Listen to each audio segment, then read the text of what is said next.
మా వాళ్ళకి ఏంటంటే మా ప్రతిపక్ష పార్టీలకి ఈ ఆచంట గార్డెను ఈ రోడ్లు చూసి మాట్లాడడానికి మాటలు రాక అదా ఈ విధంగా కూడా అభివృద్ధి చెయ్యొచ్చా, ఇది మా నాయకులు ఎందుకు చేయలేపారన్న ఒక ఆలోచనలో పడి మాట్లాడకుండా మాటలేవో మాట్లాడుతుంటారు. అయితే నేను చెప్పాను, ఇవాళ ఇది ఎలివేషన్, ఒక బిల్డింగ్ తయారవుతుంటుంది. బిల్డింగ్లో ముందు ఏం చేస్తారు, స్లాబ్లు వేస్తారు, గోడలు కడతారు, ప్లాస్టరింగ్ చేస్తారు, ఫ్లోరింగ్లు కడతారు, సీలింగ్ చేసుకుంటారు, ద్వారబంధాలు పెడతారు, కిటికీలు పెడతారు, ఆఖరిలో ఎలివేషన్ తీసుకొస్తారు.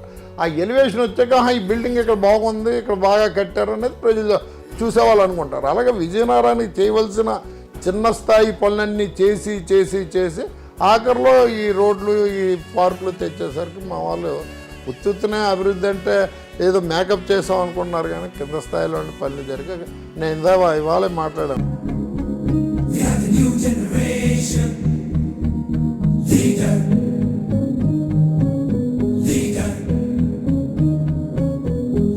ఉన్నమి చంద్రునిలా చల్లని చూపులతో వస్తున్నాడు మన కోసం స్వామన్నా.